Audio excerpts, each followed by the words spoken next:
like right now. All right, peace, family. This is Professor Griff, and of course, y'all already know this is the masses. All right, and we're definitely arming the masses. We're definitely arming the masses as we speak. You say arming the masses? What are you talking about? We're arming the masses with information. All right, ain't nothing wrong with that.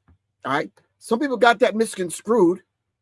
Got a couple of text messages. Got a couple of, I don't know if it was from the Alphabet Boys or whomever. A lot of times they prop people up to make these phone calls and to do these kind of things. But anyway, all right, let me see if anyone and everyone can hear me. We're in. All right, just right from the rip. Of course, y'all already know this is a two-part show today. We're going to be talking about the 1965 Civil Rights Executive Orders that your man, President Agent Orange, done put out these executive orders. And keep in mind, family, look up what an executive order is. An executive order is not necessarily a law. If you know anything about the laws in the United States of America, of course, Congress has to pass the law with the signature of the United States president. So, all right, laws have to go through Congress, and that whole thing, I don't want to break down this whole three-branch government kind of thing. You should already know in high school. All right, but anyway, executive orders are not necessarily laws. Executive orders are just telling people what to do. All right, second part of the show, we're going to have up this beautiful sister that's going to come on and talk about her event this Friday in Atlanta. So make sure you write this thing down. Great filibuster, what's good with you, man? All right, so make sure y'all write this information down when the sister comes on. All right, and it's this information right here. Soleil will be coming on a little bit later on at the 12:30 hour, which is about 25 minutes from now.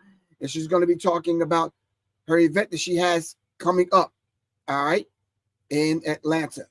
All right, so we're going to dive back into, all right, get the show started, kind of talk about some things, kind of bring some people on.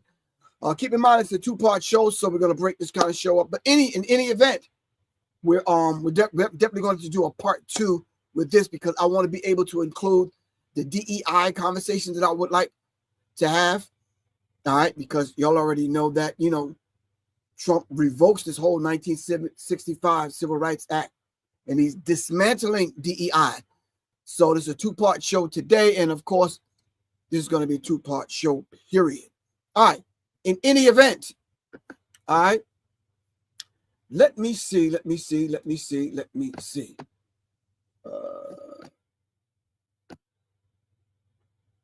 I had a couple of things lined up, and I think I still do have a couple of things lined up.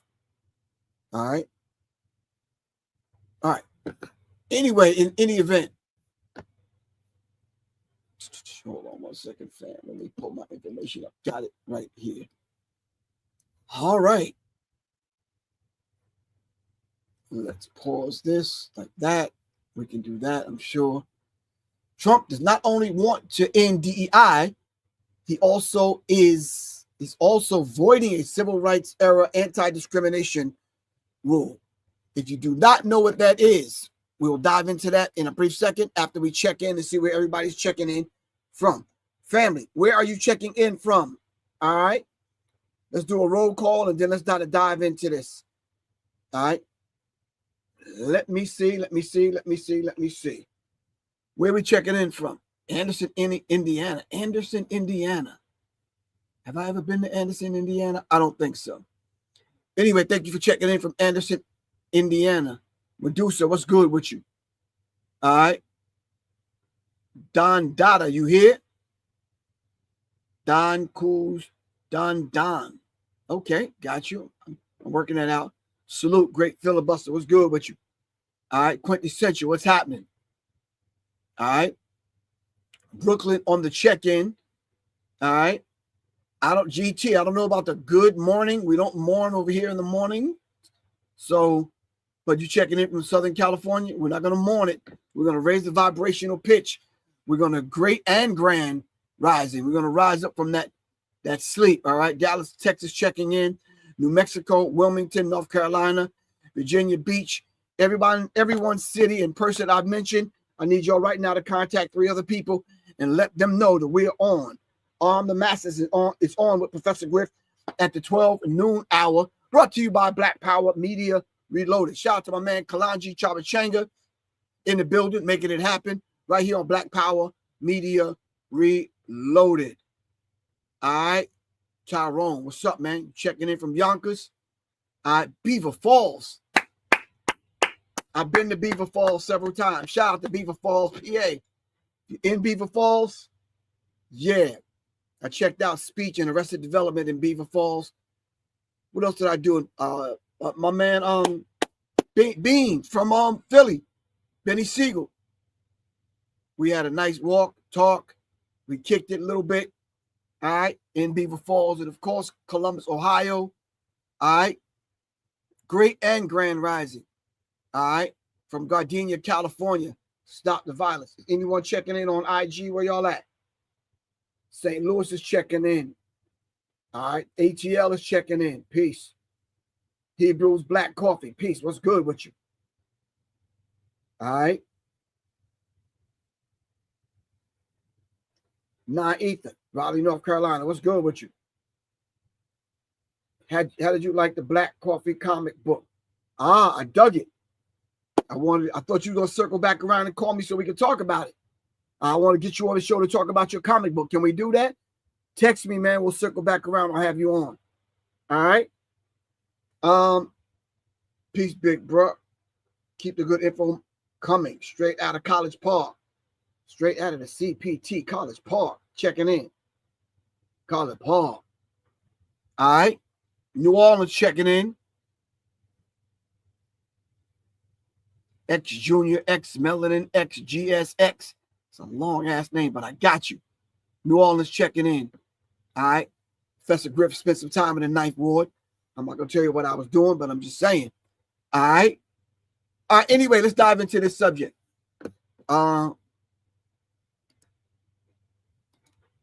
Yeah, I could tell you what I was doing, but no, I won't. But anyway.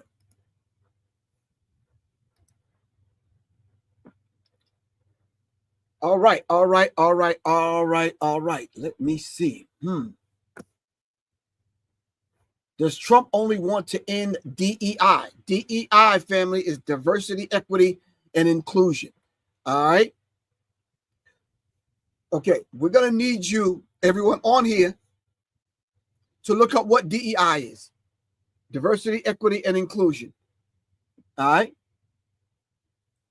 Among the flurry of executive orders since his January 20th inauguration, President Donald Trump is taking aim at rooting out diversity, equity, and inclusion. Question that readily comes to my mind is why? Why would you want to root it out? Now, let's get a few things straight, fam. All right. A lot of people think and feel, due to their lack of whatever I could call that. I'm not going to insult anyone. I don't want to even come off like I'm insulting anyone. But people think when they hear DEI, they think poor black people with their hand out like some affirmative action stuff. And they think black people have their hand out and something's supposed to happen and government's supposed to give black people something. Wow. You know something? It never really it never surprises me the level and degree of ignorance. All right. Rather than you taking your time and taking that $500 cell phone that you have in your hand, in your pocket, and in your purse, take it out and just look up what is DEI. DEI is diversity, equity, and inclusion. All right. Or DEI programs within the federal government. But his efforts to go beyond DEI with one recent order rescinding a civil rights era rule that has helped protect millions of workers from discrimination. All right. Mr. Trump's January 20th order ending illegal discrimination and restoring merit-based opportunity. Can somebody please explain to me through the lens of privileged white people in America, right? Follow me now. Have you gotten your job or gotten a raise or gotten the promotion or have been able to pull yourself up by your own privileged bootstraps on your merit? On your merit. And then how do you get merit? All right. If it's a merit, restoring merit-based opportunities, if you never have an opportunity from the beginning, right? How are you going to build this merit? And how does the merit system work? M-E-R-I-T, merit. How does it work? So if he's going to restore the merit-based opportunity and revoke the equal employment opportunity rule signed by President Lyndon B. Johnson, that's LBJ, in 1965, the Civil Rights Act of 1964, which is still law today, that's a law, not an executive order, had a loophole that excluded federal employees. Johnson signed the Equal Employment Opportunity Rule to close the loophole. So now the Civil Rights Act includes federal employees. All right. So for the people that's way in the back row, that's still talking, that's not paying attention to what I'm saying, all right, federal funds will go to federal employees under the Civil Rights Act of 1964. All right. Donald J. Trump wants to repeal that and pull that back. And he wants to root out anything that will serve in any of these situations. It will serve people other than white men. White women, I'm going to say this very loud and in your face. White women have benefited from DEI.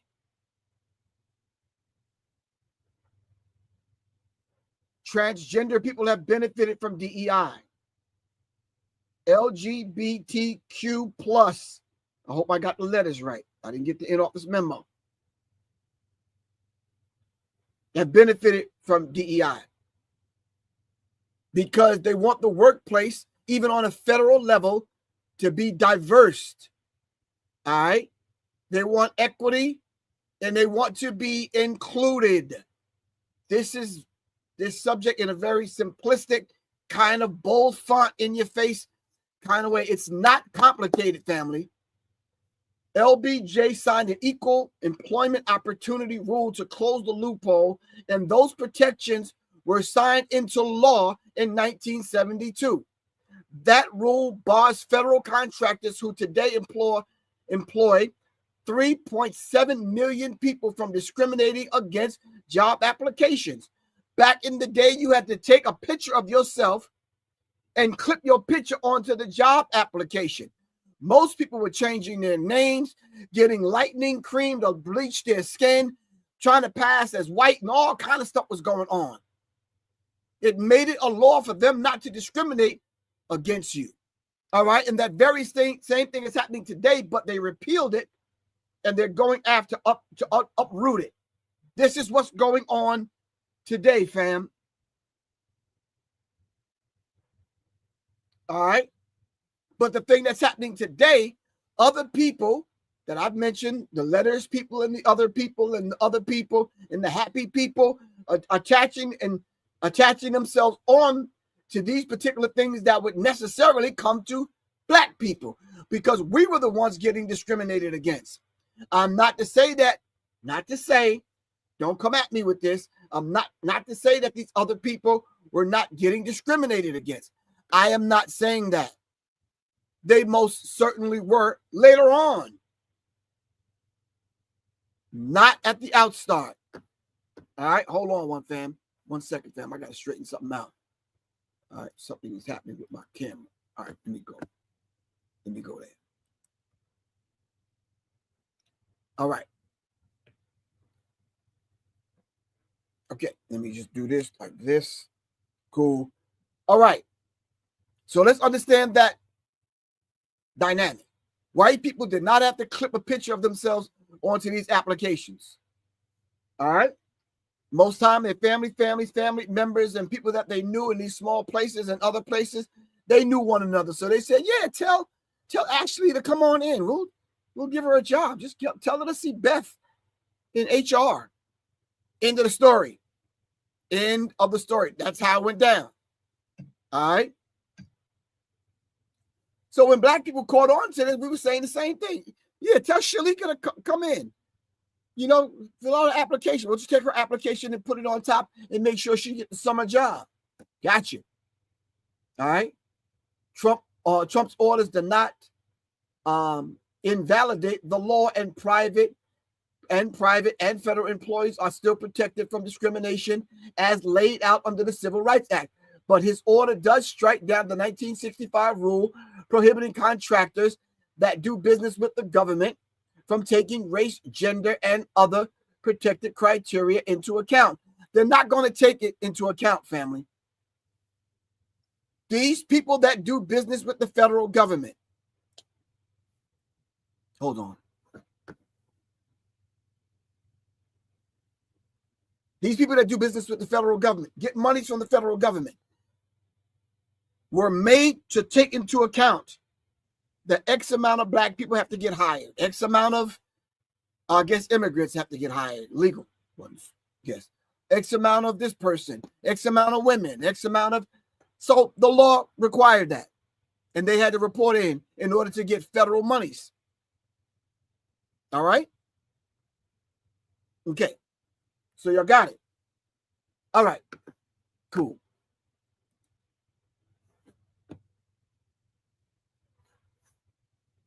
Hold on. All right. We're going to check in again. We'll see what Sister Girl here got to say about this particular thing that I am discussing. I hope I laid it out real clear, fam. All right. Let's go here and here. And let's see what Sister Girl got to say. Employees are waiting to see if they will have a job or not after President Trump's latest executive order. Right now, federal employees are waiting to see if they will have a job or not after President Trump's latest executive order. The president also facing backlash for his decision to pardon January 6th convicts and his attempt to end birthright citizenship. NBC's Chris Pallone breaks down those details. Today, some federal employees are being told to stay home and prepare to be fired. A new Trump administration memo released overnight says people who work in government diversity, equity, and inclusion offices are being notified they are being placed on paid administrative leave effective immediately. Department heads now ordered to draw up plans by the end of the month to fire those workers as President Trump rolls back Biden-era attempts to diversify the federal workforce. They're diversifying the federal workforce. That's it. Diversifying the federal workforce. That's it. Okay, let's finish this because it's short. He calls it discrimination. Our country is going to be based on merit. It comes as the president faces increasing backlash for pardoning all of the January 6th Capitol riot convicts, including. This is mind-numbing because I need y'all to do me a favor. Make a mental note of what I'm about to say. Can we do that? Can y'all work with me? All right. Everyone make a mental note of what I'm about to say. All right. So listen. So let's look at all the things that are going down right now. Everything from the fires, everything from drones flying over Jersey, Philly, let's take all this stuff, the weather, everything into account. The pardons, him getting it back into the president's seat. All right. All of the pardons of 1,500 criminals back out on the street, and a couple of them have been shot and rearrested, and some other stuff going down. Okay, at the same time, executive orders are going out. People are losing their jobs. The promise that he made, prices going down, people will be able to eat and afford food. None of that's happening. Prices are going up. Things are still happening. The polar vortex is happening, and it's colder in the south, warmer in the north, and warmer in the northwest part of the world, where I was just at. All right. Washington, Portland, Seattle, some of these places. Okay. There's a lot of things happening, not only in America, but on the planet. Right now, the DR Congo, there's still a civil war going on, and we have to talk about it. I'm not going to run the corny line and nobody's talking about this. Yes, they are. be quiet. They are talking about it. All right. So I'm saying to everyone, we have to talk about it. All right. We have to talk about what's going on domestically and on the foreign scene globally. All right. We'll be talking about that a little bit later on this week.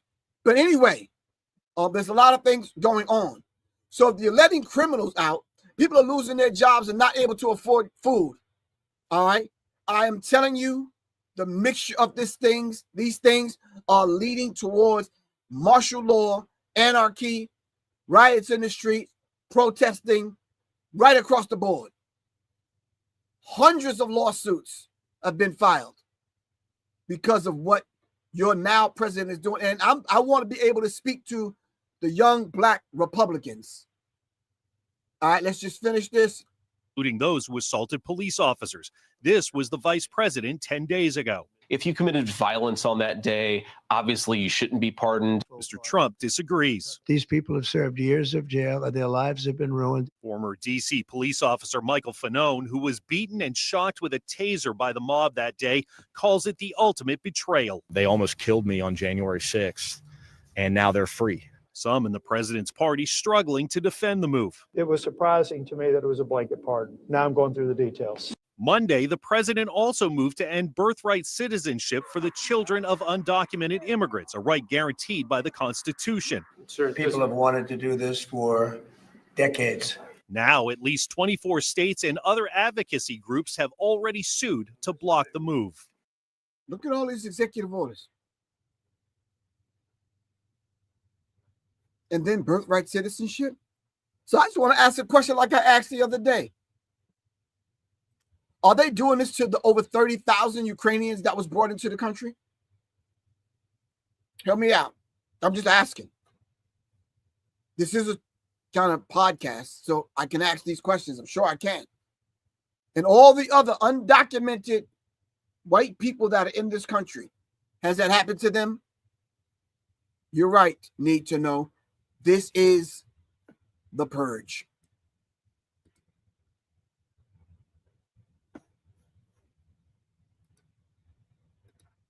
A federal judge in Seattle has scheduled a hearing for tomorrow to hear the first legal challenge to President Trump's executive order ending birthright citizenship. That's it.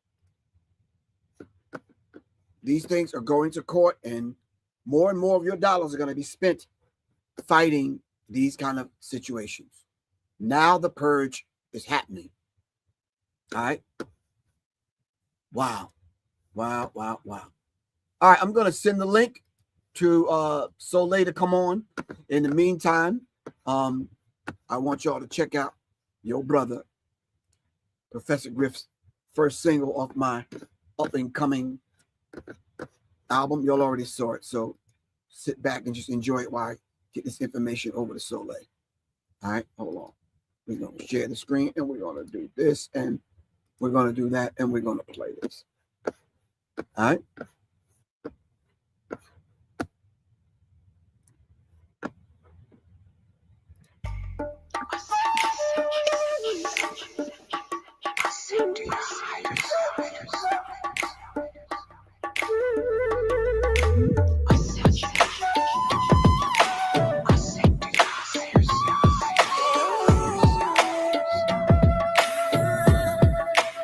Vibrate higher with pure intentions, striving always as I embrace my ascension.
comprehension.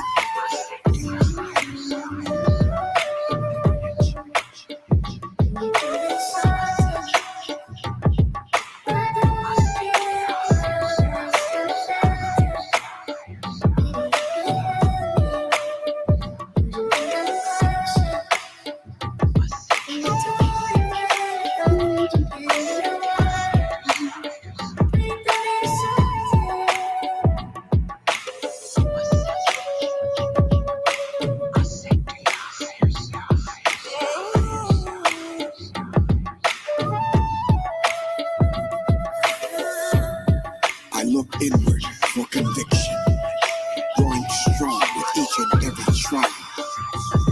I find my redemption.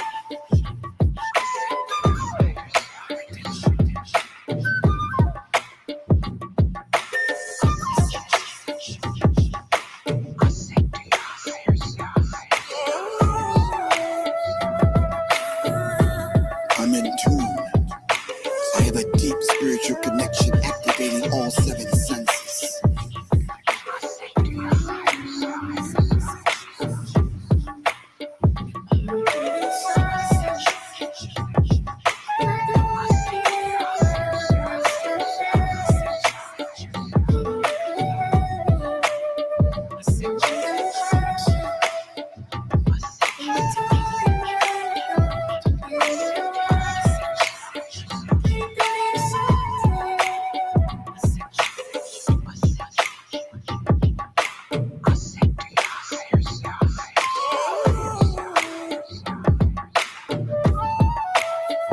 I'm developing a deeper comprehension. I'm guided by my soul's direction.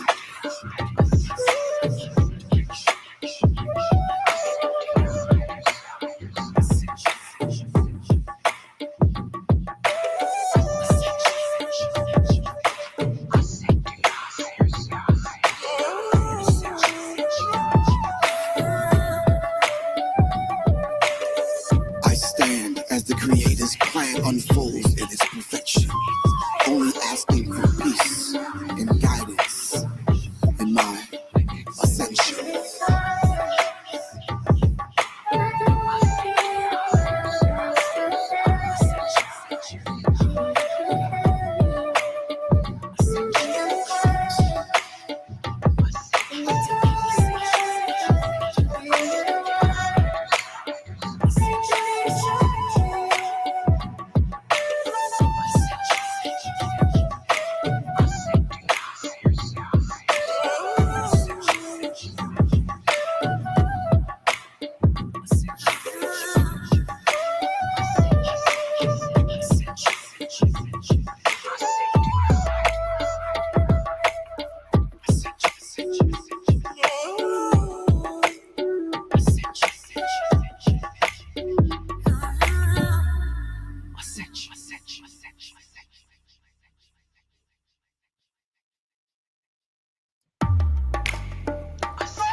All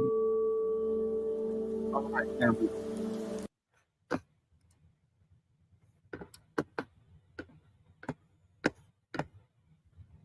Let's bring this back. All right, we're back. We're just waiting on Soleil to come on. So someone asked, she has a nice sounding flute. What is the brand? Shea Bay. Let me say this to you. It's not the flute. All right. It's not the flute. I have a cell phone. You could say I have a nice looking or sounding cell phone. No, it's not the cell phone. It's the individual. All right. You could take any instrument and make it sound the way you want it to sound. I have different instruments in my studio. It's not necessarily, let me reach over here and snatch one for you. All right. I have tongue drums. I have, oh man, steel drum. I got a couple of drums. I got a couple of different things. It's not this. It's me putting my spirit into this.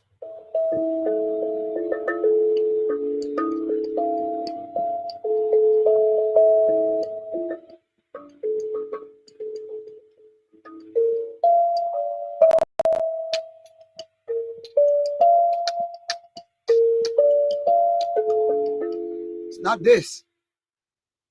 Yeah, I got to pull out of this what I need out of it, but I'm putting something in it. All right. And then in turn, this is pulling something out of me.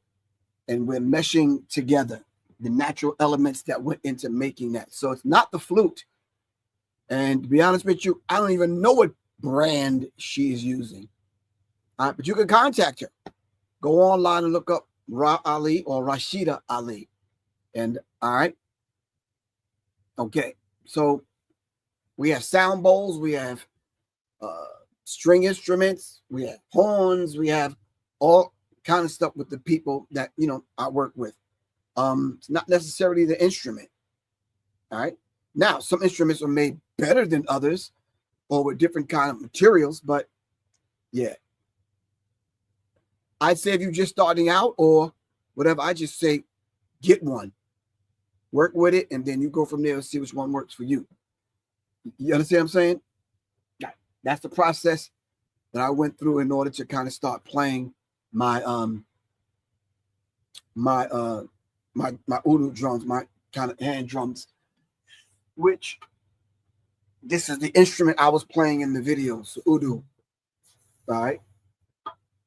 And so yeah, but you have to just pick it up and make it part of you.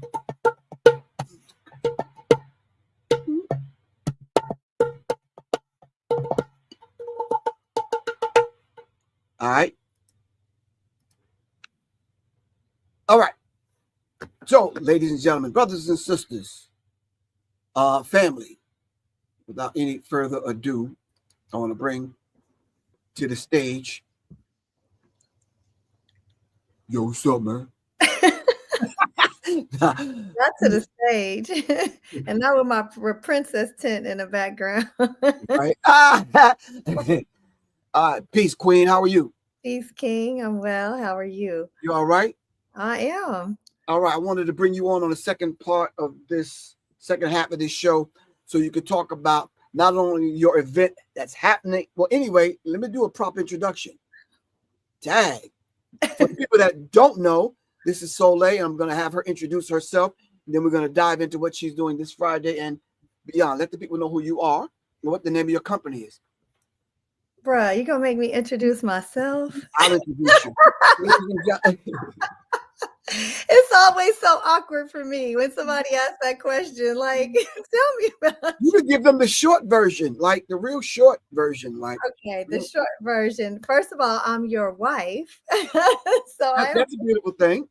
I am Professor Griff's wife. I am a mother, a grandmother, and the creatress of Davy Tribe Wellness, a wellness company that I started about almost 10 years this year now, and Goddess Temple of Love, which is a Shakti-centered temple that teaches traditional yoga and tantra and sacred dance. And so I was a recording artist, and I left the music industry, the mainstream music industry, at least over 20 years ago in the early 2000s with a spiritual call and prompting to go on this intentional spiritual journey. I always say our lives are spiritual journeys, but an intentional spiritual seeking journey, and leaving the music industry. So then along that 20 some odd years of journeying to different parts of the world, sitting at the feet of different teachers and gurus and elders and healers and practitioners of various mystical paths, I became initiated as a sadhaka of traditional Shakta Tantra and Sri Vidya in the Nata Sampradaya of the Kalachar Dattatreya tradition in South India, which is actually part of my mother's blood lineage, West African, East African, South Indian, and became certified as a yoga teacher, studied and certified in mystical dance in Thailand, and studied sound healing, sound on a different level. And so started offering sound healing offerings and sacred dance offerings, and became a birth doula, and have a black belt in Kung Fu, practiced martial arts our whole life, one of the things you and I have in common. Right. Became a clinical herbalist, studied Ayurveda, became an Ayurveda wellness practitioner, and received a certification in plant-based nutrition and some other healing modalities. Just you can, my Goddess Temple of Love website and Davy Tribe Wellness website have more information on all of those things. But I've traveled around the world studying and immersing myself in, these various wisdom traditions, and then circled back around to music in 2019 as with the calling to infuse music with informed by the teachings that I had been engaging in over the years, as it wasn't just for me, but to share with others and to offer those teachings to others. So that was actually a long introduction, not a short one, but but that's the gist of it. All right. So the song that I just played, Ascension, and my album that preceded that last year, the Asapo Soul, and the one that's coming out this year, the Asante Soul, was sparked by the work that you was doing, the mantras, the prayers, the sacred dance, you getting together with the women, your retreats, the work that you've been doing helped me kind of, I don't know, hit the reset button and say, okay, someone needs to reach out to men like you are reaching out and doing what you're doing for women. So, and that I want to definitely thank you. And I'm definitely grateful to have experienced it firsthand, along with the kisses and the hugs and the food. But aside, but it's a beautiful thing. Thank you. So, what are you doing this Friday in Atlanta? So this Friday in Atlanta, I'll be back at Medu Bookstore at Greenbrier Mall. Nia, who's the owner of Medu Bookstore, who I met through Professor Griff some years ago, she has I know one of the largest, and I would think, is it one of the oldest Black-owned bookstores in this area? Yes, all the other ones have closed except for Marcus's bookstore down in Morrow. Yeah. Yeah. And so Nia is still holding strong. I think it's 35 years this year. I think, or her last anniversary that just passed of the store. I think it was her 35th year anniversary being open. It's Black-owned bookstore, still running and thriving in Greenbrier Mall. And so I've spoken, she hosts these free talks, which is beautiful for the community. And it's been a few years since I've been out to offer a talk there at the bookstore. So I'll be there this Friday. Is it 4:30 to 6:30, Griff? I think that's the time. Yeah. So yeah, 4:30 to 6:30. And I'll be just sharing a little bit about sacred beauty. Nia wanted me to talk about sacred beauty, and this. So I'll be sharing about the traditions of Tantra and Sri Vidya and yoga and Ayurveda, and how I hear my children in the background. They grown children, but I don't know if y'all can hear them. Come on, if you can shoot a text like, "Hey." I'm gonna shoot them a text. I told them before I came down, but I hear them up there laughing. But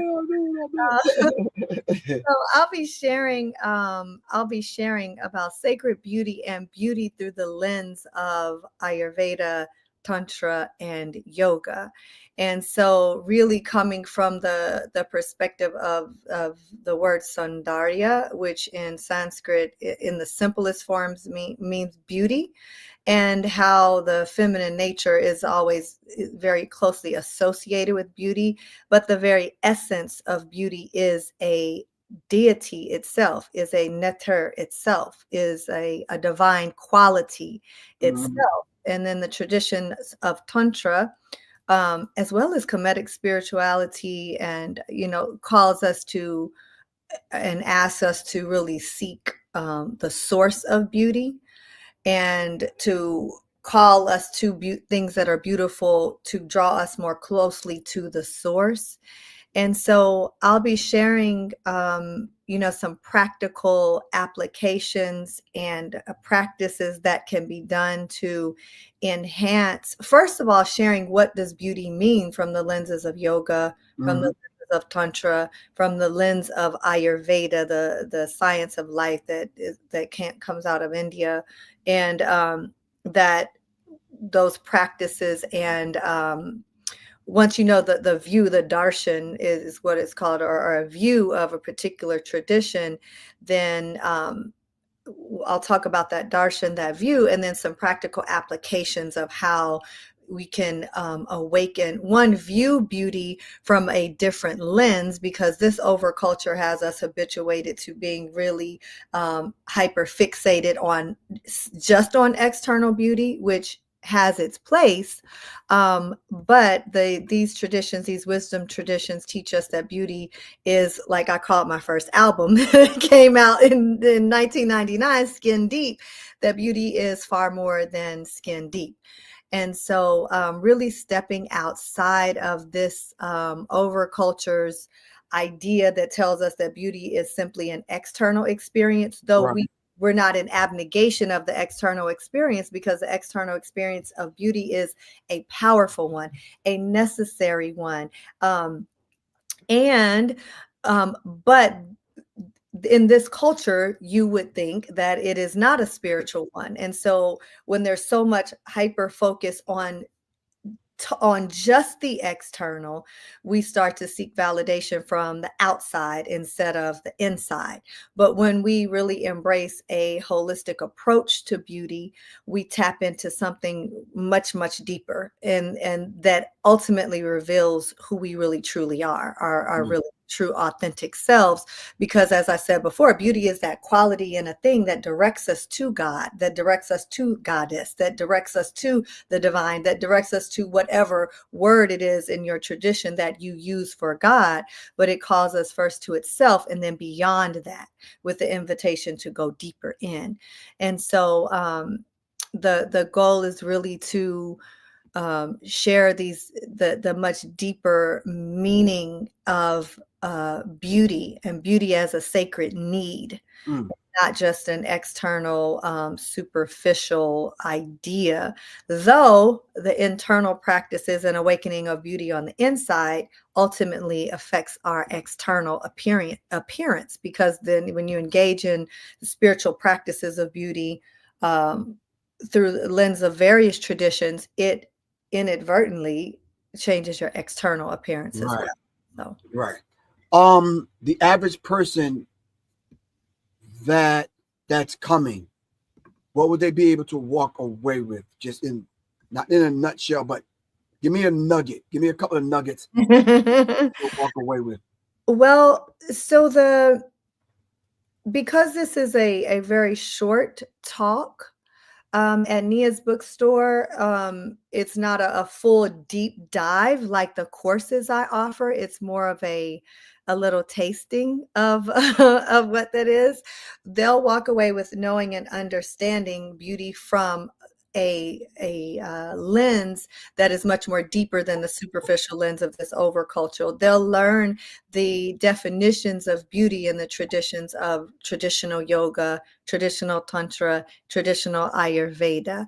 They will also receive a practice to help cultivate inner beauty, a practice from each of those traditions as well. So a very simple practice. Is, we don't have a lot of space in there. So this isn't a workshop where we'll be in there doing a full out yoga practice or, those things, but I will offer some practical tips from Ayurveda, things that you can incorporate into your wellness routine to increase beauty. And again, once you know what those definitions are, which I'll share there, through the lens of each of these traditions, there will be something to complement that you can take home to incorporate into a practice to start cultivating a greater sense of beauty on the inside, which again, ultimately, will influence the outside as well. Okay. Let the people know about the Goddess Temple of Love and what's going to happen from this point to your grand opening, and let them know a few other things that you're doing leading up to the grand opening. I believe it's April 12th. Yes. So we got a Simple of Love. I've been offering classes and workshops through Goddess Temple of Love as an online temple and as more of a traveling temple that is, travels all over the world to offer. And I've been offering through this specific temple that was birthed through me years ago. I've been offering, though, through this temple space about 5 years now. And it's, again, all been online or internationally. And so we finally procured a space in Douglasville, Georgia, just outside of Atlanta, close to the historic downtown area, literally right on the railroad tracks there. That will be for our local offerings here in the Atlanta area. And so we are having a grand opening April 12th. It is free. The opening is free to the public, but because there's limited space for the offerings that will happen that day, there will be registration required for each of the events, because there'll be events throughout the day, including Griff. I think y'all doing a project listening, some live music at one portion throughout the day. So once that schedule is complete and the registrations are open, we'll share more of that, and it'll also be on the website. So we will be having more offerings there at the temple space. There we have a geodesic dome in the backyard to have yoga classes, sound baths, sacred dance, different weekend or day workshops that we'll be offering. And we'll also open the space for others whose work is in alignment with what the temple's values, that, people, local healers and teachers that would want to rent the space to be able to have their offerings there as well. That will be available, but we will be open again April 12th.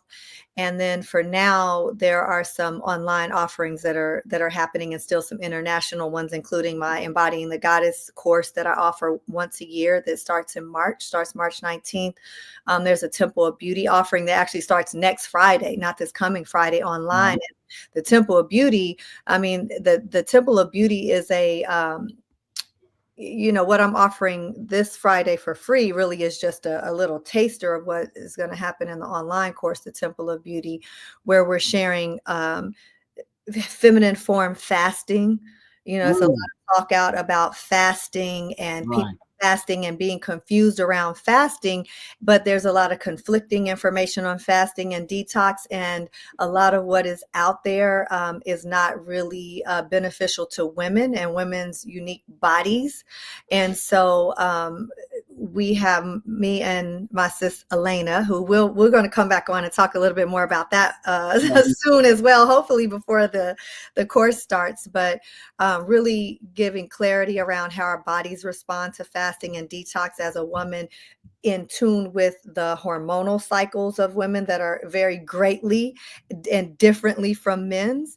And so this it really is a transformational experience of, again, going deeper into the realms of beauty and demystifying traditional fasting approaches, redefining holistic beauty.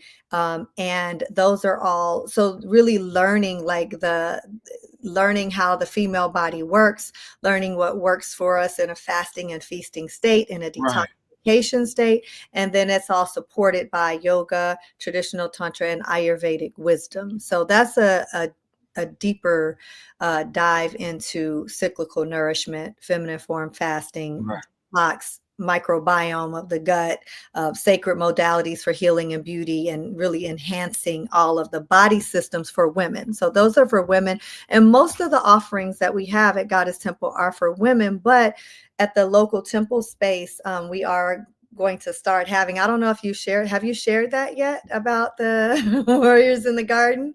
No, I haven't, no. Okay, because we will be having a lot of, let me say a lot. We are starting to incorporate some of the teachings for the men as well at Goddess Temple. I've had a lot of men ask. My yoga classes are always open to men and women, but we'll be having some offerings that are for both men and women, and some exclusively for men. Griff is going to be leading some men's circles at the Goddess Temple. And that, as we add those to the calendar, that will be up as well. Right, exactly. How important is this work in today with everything that's going on? How important is it? Oh man, I mean, with the political climate alone that we're in, people are running scared. People are, fearful. People are feeling like they have no hope, and then inadvertently, they are weakening their bodies, weakening their spirit, weakening their minds, weakening their emotions, becoming erratic and reactive instead of responsive. And so these practices and this work that we're doing at the Goddess Temple are, really powerful in the sense that it helps you to have, these teachings help you to become less reactive and more responsive. How to ground into your body, learn to have a sense of safety, understand that there is something greater than you taking care of everything, even when things look bleak. How to fortify your body spiritually, mentally, physically, emotionally, even when things look bleak. How not to be reactionary, but responsive, and responsive from a place of empowered wisdom. And in order to do that, you have to be grounded, you have to be whole, you have to be healthy, and not just on a physical level, mentally astute, physically though astute. We are in trying times, and people are feeling like they have no hope. And we really, as far as the women's work that I do, it is, we need more empowered women to change the trajectory of where we're going, because woman is the first teacher. She's birthing the children and teaching the children before the child comes through the womb, when the child is in the womb, and the first teacher once the child is born. And then we are living in a society that's growing more violent, more disconnected. And so we need more women who are empowered, not from this distorted view that women think women's empowerment is now, that we see out here in the podcast sphere and the social media world, but really empowered as empowered, wise women, and remembering and practicing ma'at, remembering and having daily rituals to help awaken their Shakti, their deep feminine power. And, and this is what we're offering. This is my life's work, is really awakening, helping women learn to awaken their own wisdom that is on the inside of them, because we live in this culture that is greater and greater, increasingly showing that it reveres conquer over nurture and achievement over love, and pushing an agenda of fear. And so now women have collectively become conditioned to be overly aggressive, overly competitive, overly violent, distortedly hypersexualized, and really disconnected from the mother essence, which is love and protection and nourishment and sensuousness. And those are things that help maintain a society, that help have a healthy society. And, so many women have just forgotten, that the sensuousness of simply being, what it really means to be deeply empowered from a spiritual standpoint. And so it's extremely important, because we know fear shuts down our cells. Love helps create growth and promotes the wellness in the body. And so if we're running around fearful and angry instead of running around empowered, and not even running, because we really need to slow down, because the world is moving so fast, but slowing down and becoming really empowered from a spiritual standpoint, and just remembering how to relate healthily to ourselves, to the natural world, to our sisters, to our brothers, remembering the wisdom of the mother, remembering, who we truly are, and really reconnecting back to what was innate in us, Right. from the beginning of time. So it's extremely necessary at this time to have practices that will make us healthy and whole on every level, mentally, Right. spiritually, emotionally, physically. So this Friday at Madu Bookstore, the Temple of Sacred Beauty, January 31st, 2025, 4:30 to 6:30 p.m., 2841 Greenbrier Parkway. That's at the mall, y'all. Mall, y'all. Come to the hood at the mall. Y'all know that. 2841 Greenbrier Parkway, Southwest Atlanta territory. That's the SWATs. All right, this Friday night collective series. It's free admission. Come on through. The spiritual science of beauty through the lens of Tantra, Yoga, and Ayurveda. Any last words you want to leave with the people? I just like to let the people know that there is a masculine component to what we're doing at the Goddess Temple of Love. Yeah, it's not the God Temple of Love, but hey, we are in the garden. We protect this in the garden because we'd rather be warriors in a garden than a gardener in a war. So there is a masculine component. So I'm going to be calling this spring. I'm going to be calling the brothers together. So iron sharpen iron and steel sharpen steel. We're going to bring out instruments, all of them. We're going to bring out instruments. We're going to play. We're going to chant. We're going to sing. We're going to meditate. We're going to do self-defense. We're going to pray. We're going to do all those things that we need to do to raise the vibratory frequency of the pitch of our thinking into the mind of the Creator. So any last words? Yeah. And I just to bounce off of that really quickly. Yes, though Shakti is centered, the feminine principle is centered in these teachings because it's the mother that leads us to the Father in this tradition. It is definitely not in abnegation of the masculine principle. They affirm that the masculine and feminine go together. So I just wanted to affirm that, and I'm definitely excited about the offerings for the men that will be happening there in the garden out back.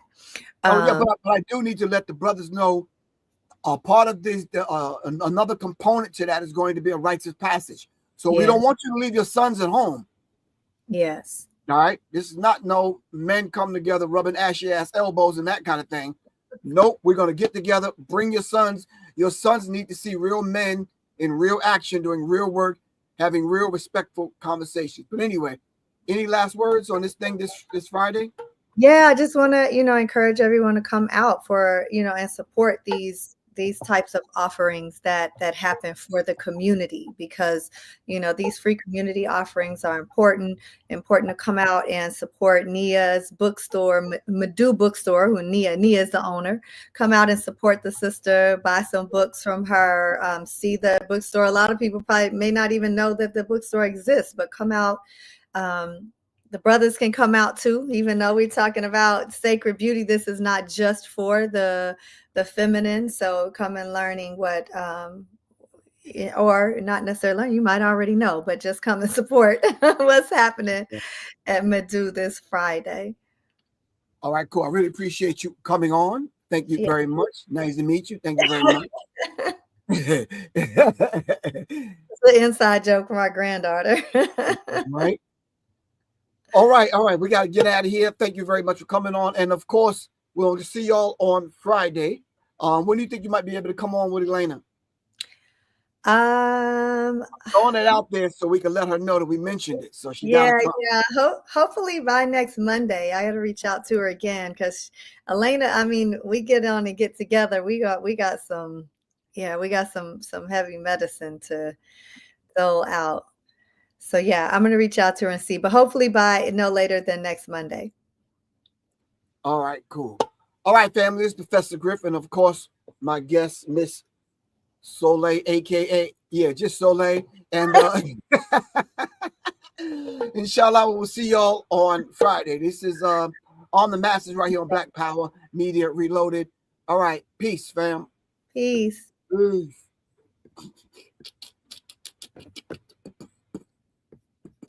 Hold on for a second. Remove. Bop.